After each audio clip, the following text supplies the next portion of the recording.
नमस्कार। संसदीय लोकतंत्र में कार्यपालिका की निगरानी और जवाबदेही तय करने के लिए विधायिका के पास कई तरह के तरीके हैं। उसमें प्रश्नकाल सबसे महत्वपूर्ण है। संसद के दोनों सदनों में प्रश्नकाल की कार्यवाही के दौरान विभिन्न विषयों से जुड़े सवाल पूछे जाते हैं, जिसका जवाब संबंधित मंत्रालयों की ओर से दिया जाता है। लोकसभा में प्रश्नकाल के दौरान विभिन्न मंत्रालयों से जुड़े विषयों पर सदस्यों ने सवाल पूछे, जिसका संबंधित मंत्रालय की ओर से जवाब दिया गया।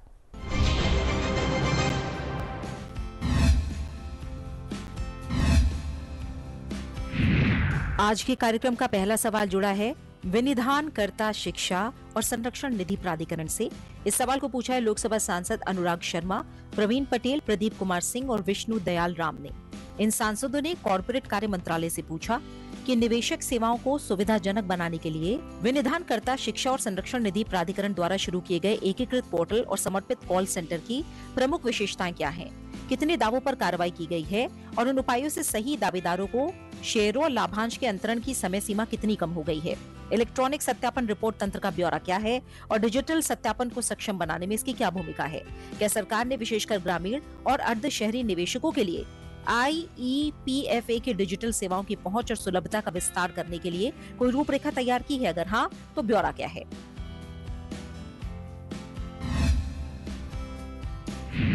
इस सवाल का जवाब दिया कॉर्पोरेट कार्य मंत्रालय में राज्य मंत्री हर्ष मल्होत्रा ने। अपने जवाब में उन्होंने बताया कि MCA 21 प्रणाली, डिपॉजिटरीज और PFMS का समन्वय करके दावेदारों को सेवाओं के निर्बाध डिलीवरी सुनिश्चित करने के उद्देश्य से एकीकृत पोर्टल का शुभारंभ किया गया है। MCA 21 पर किसी दावे की स्वीकृति के उपरांत API एकीकरण के माध्यम से डिपॉजिटरीज और PFMS पोर्टल पर निष्पादन के लिए सिस्टम खुद फाइलें सृजित करता है। इस स्वचालन से दावा निपटान प्रक्रिया में लगने वाले समय में उल्लेखनीय कमी आई है।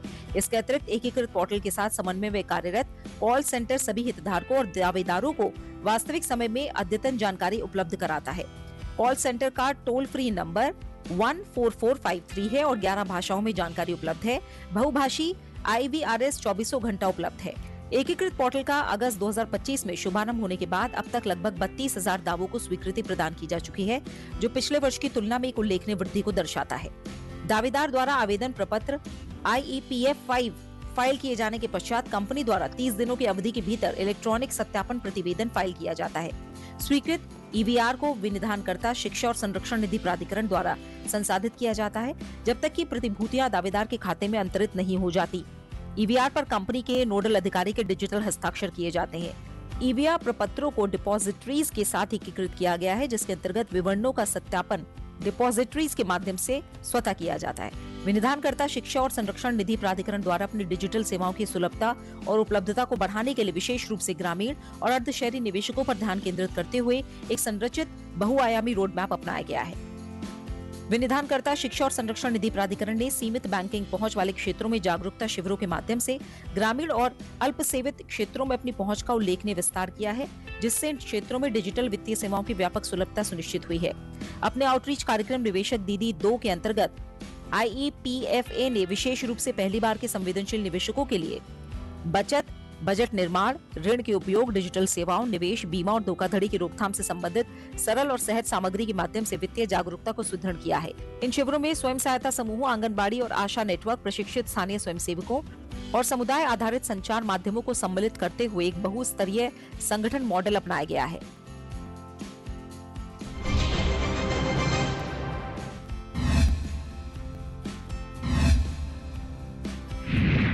आज के कार्यक्रम का अगला सवाल जुड़ा है राज्यों को पूंजीगत व्यय के लिए विशेष सहायता योजना से।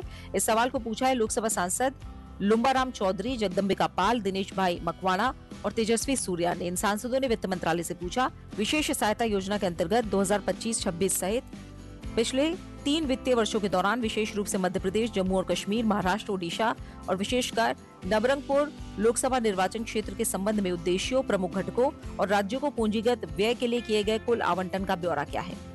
देश भर के विभिन्न राज्यों और संघ राज्य क्षेत्रों, विशेष रूप से मध्य प्रदेश, जम्मू और कश्मीर, महाराष्ट्र, ओडिशा और नबरंगपुर लोकसभा निर्वाचन क्षेत्र में शुरू की गई परियोजनाओं सहित उन्हें जारी की गई निधि और पूंजीगत परियोजनाओं के लिए इस निधि के क्षेत्रवार राज्यवार उपयोग का ब्यौरा क्या है। योजना के माध्यम से जम्मू और कश्मीर, ओडिशा सहित राज्यों में सुधारों को लागू करने, पूंजीगत व्यय बढ़ाने और निजी निवेश को प्रोत्साहित करने के लिए किस प्रकार प्रोत्साहन दिया गया है। क्या सरकार ने योजना का कोई प्रभाव आकलन किया है और क्या आकलन में ओडिशा और नबरंगपुर लोकसभा निर्वाचन क्षेत्र के लिए विश्लेषण शामिल है? अगर हाँ तो ब्यौरा क्या है?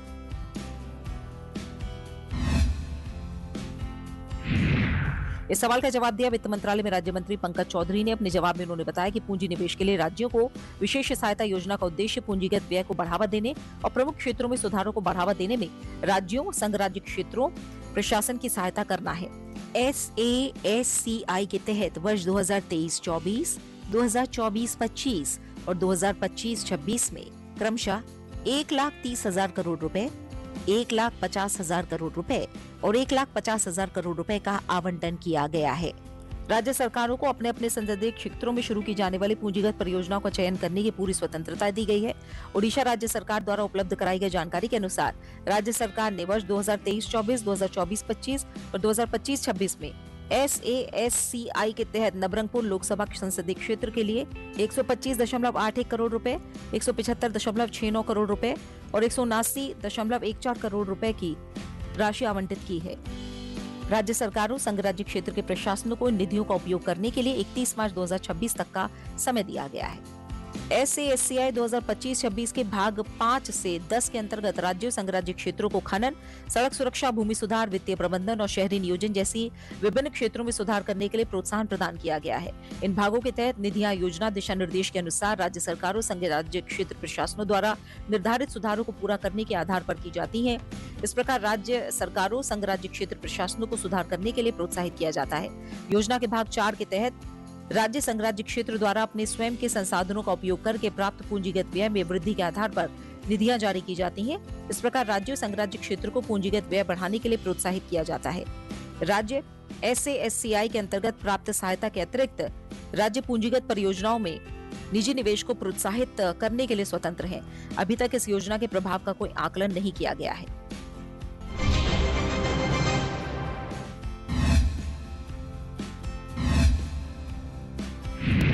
आज के कार्यक्रम का अगला सवाल जुड़ा है शिक्षा के लिए एकीकृत जिला सूचना प्रणाली 2025-26 से। इस सवाल को पूछा है लोकसभा सांसद भारती पारधी, श्रीरंग अप्पा चंदू बारने, डॉक्टर श्रीकांत एकनाथ शिंदे और रविंद्र दत्ताराम वायकर ने। इन सांसदों ने शिक्षा मंत्रालय से पूछा कि शिक्षा के लिए एकीकृत जिला सूचना प्रणाली प्लस UDISE 2025-26 के अनुसार कंप्यूटर और इंटरनेट सुविधा वाले स्कूलों का कुल प्रतिशत कितना है और पिछले वर्षों में इसमें कितना सुधार हुआ है। अनिवार्य डिजिटल अवसंरचना की कमी वाले स्कूलों, विशेषकर उन कम डिजिटल पहुंच वाले क्षेत्रों का ब्यौरा क्या है। सरकार ने उपकरण की कमी, कनेक्टिविटी की समस्या, अनुरक्षण, शिक्षक प्रशिक्षण जैसे डिजिटल उपकरणों को अपनाने में स्कूलों के सामने आने वाली मुख्य चुनौतियों का ब्यौरा क्या है और इस मुद्दे के समाधान के लिए क्या कदम उठाए गए हैं। डिजिटल अवसंरचना में सुधार अधिगम परिणामों या छात्रों के स्कूल में बने रहने से किस प्रकार संबद्ध है।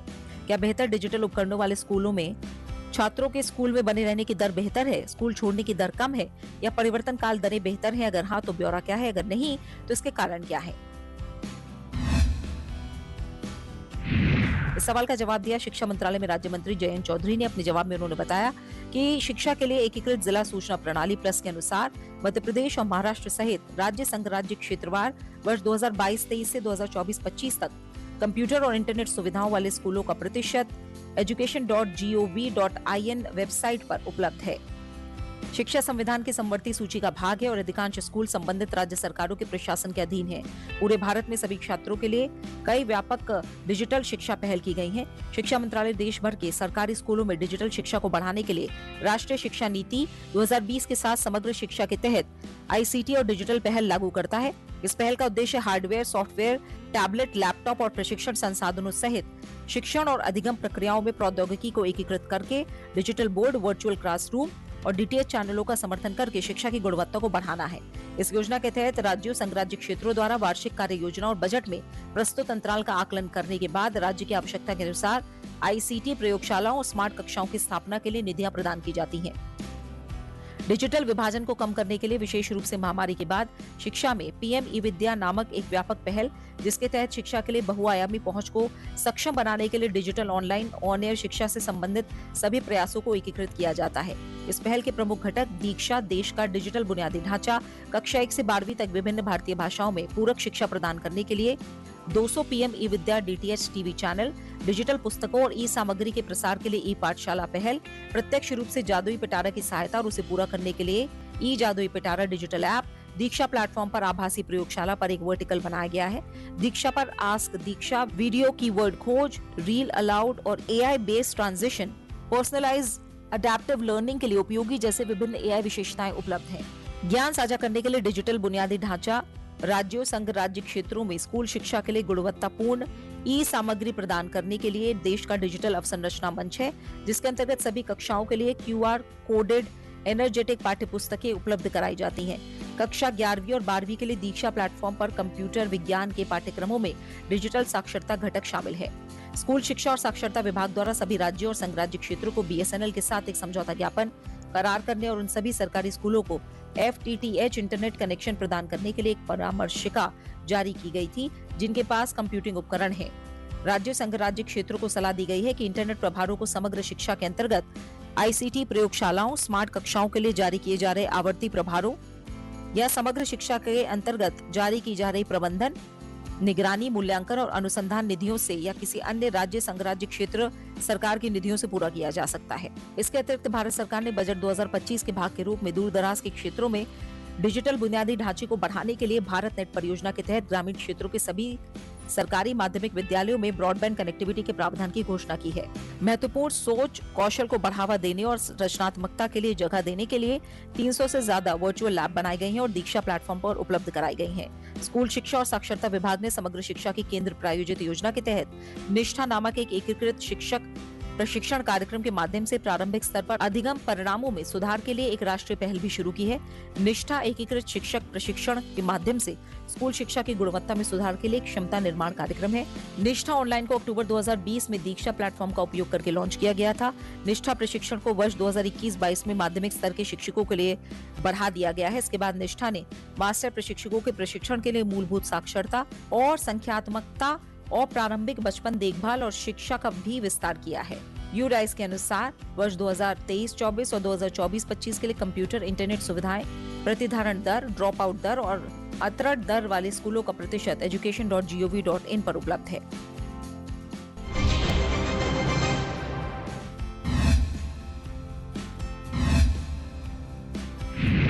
आज के कार्यक्रम का अगला सवाल जुड़ा है खेल पारिस्थितिकी तंत्र के संवर्धन के लिए व्यापक इंटर्नशिप नीति से।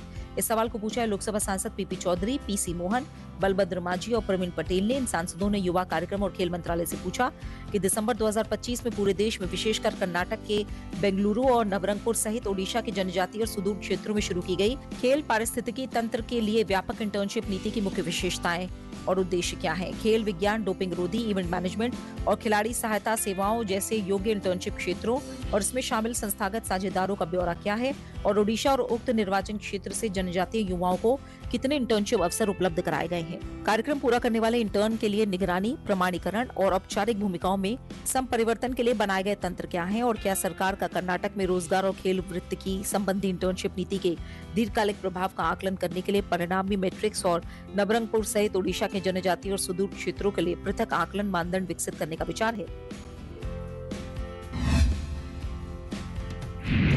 इस सवाल का जवाब दिया युवा कार्यक्रम और खेल मंत्री डॉक्टर मनसुख मांडविया ने।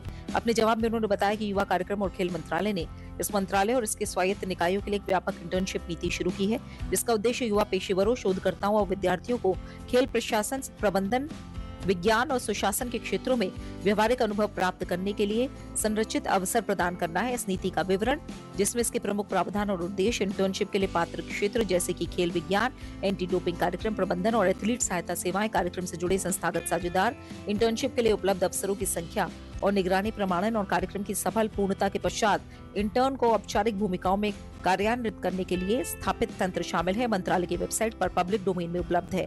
इस नीति का उद्देश्य पात्र युवाओं को खेल पारिस्थितिकी तंत्र को समझने और अनुभव करने का अवसर प्रदान करना है, ताकि दीर्घकालिक दृष्टिकोण से खेल क्षेत्र में रोजगार, योग्यता और पेशेवर क्षमता में सुधार किया जा सके। राज्यसभा में प्रश्नकाल के दौरान विभिन्न दलों के सांसदों ने मंत्रालयों से जुड़े कई विषयों पर सवाल पूछे, जिसका सरकार की ओर से जवाब दिया गया।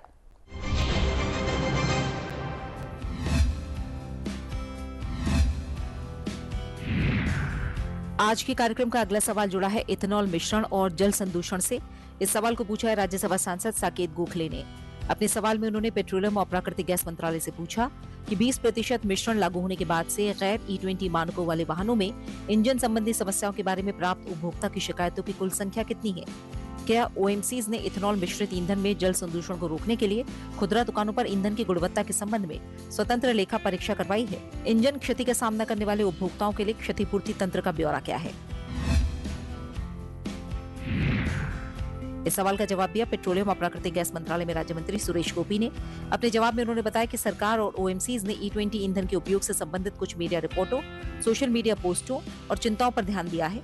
नीति आयोग के अंतर्गत 26 दिसंबर 2020 को गठित अंतर मंत्रालयी समिति ने अन्य बातों के साथ ही वाहन अनुकूलता और माइलेज के विभिन्न पहलुओं की जांच की थी। इस आकलन को Indian oil corporation limited, the automotive research association of India और the society of Indian automobile manufacturers द्वारा किए गए शोध अध्ययनों का भी समर्थन प्राप्त था।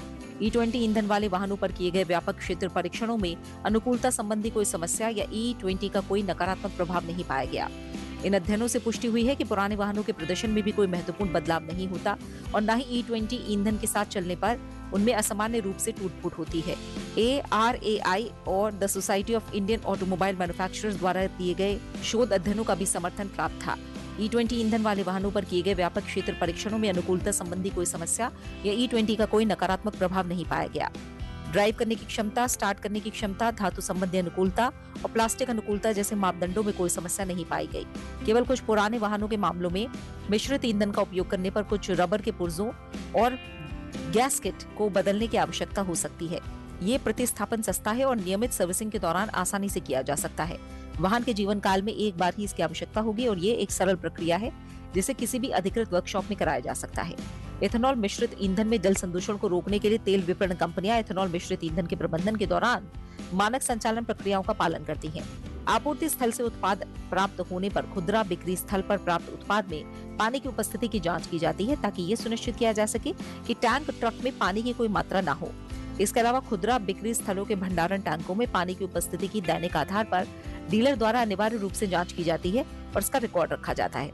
यदि भंडारण टैंक में पानी पाया जाता है तो उस टैंक से आपूर्ति रोक दी जाती है और पानी को हटाने के लिए आवश्यक कार्रवाई की जाती है। इंजन क्षति की चिंता सहित सभी चिंताओं का उचित माध्यमों से समाधान किया गया है, जो इस मंत्रालय द्वारा 30/8/2025 को PIB विज्ञप्ति के माध्यम से जारी प्रत्युत्तर और the society of Indian automobile manufacturers, the automotive research association of India और the federation of Indian petroleum industry द्वारा दिनांक 30/8/2025 को जारी संयुक्त प्रेस विज्ञप्ति के अनुरूप है, जिसमें ये स्पष्ट किया गया है कि E20 ईंधन के उपयोग का वाहन की वारंटी पर कोई प्रभाव नहीं पड़ता है। वाहनों के सर्वोत्तम प्रदर्शन को सुनिश्चित करने के लिए आवश्यक हर प्रकार की सहायता प्रदान करने के लिए वाहन निर्माताओं ने वाहन मालिकों से संपर्क किया है।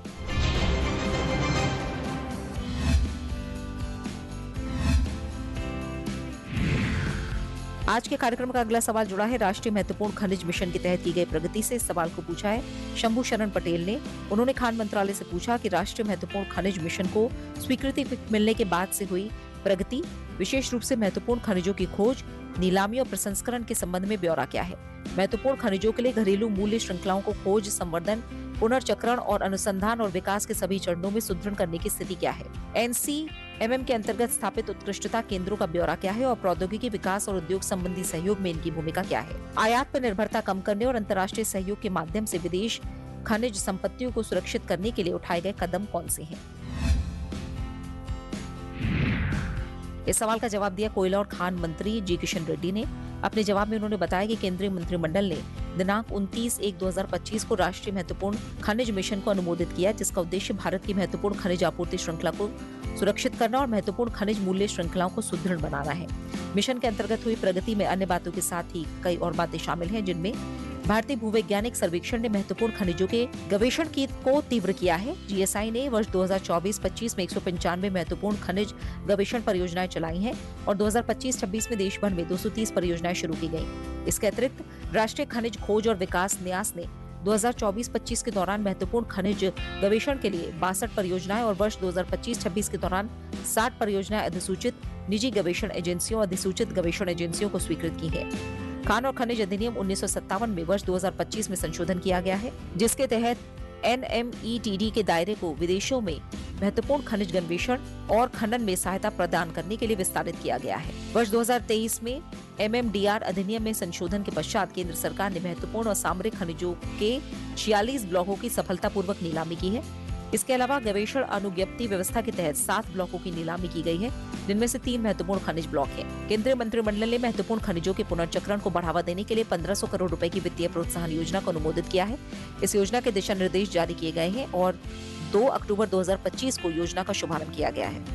Overburden, tailings, fly ash, red mud आदि से महत्वपूर्ण खनिजों की पुनर्प्राप्ति के लिए पायलट परियोजनाओं के वित्त पोषण के लिए 14 नवंबर 2025 को दिशा निर्देश जारी किए गए हैं। NCMM के तहत 500 करोड़ रुपए मौजूदा अवसंरचना का उपयोग करने के लिए खनिज प्रसंस्करण पार्कों को विकसित करके घरेलू महत्वपूर्ण खनिज प्रसंस्करण क्षमताओं को सहायता प्रदान करने के लिए आवंटित किया गया है।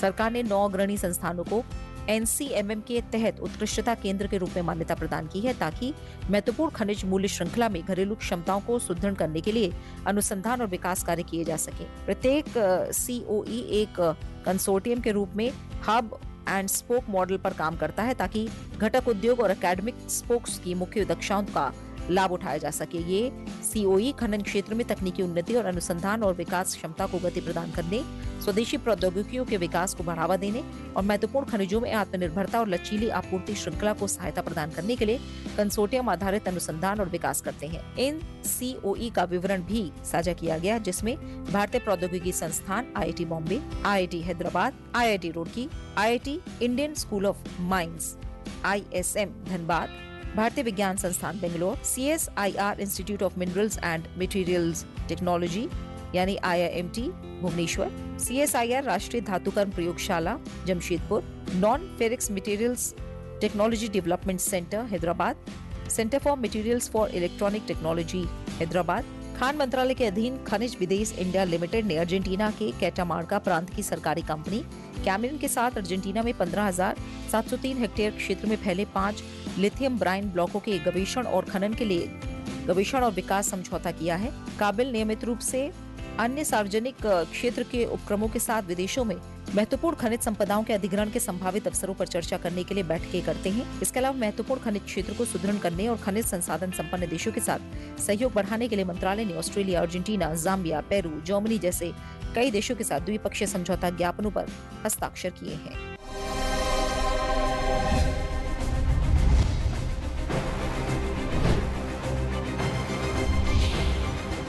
कहते हैं कि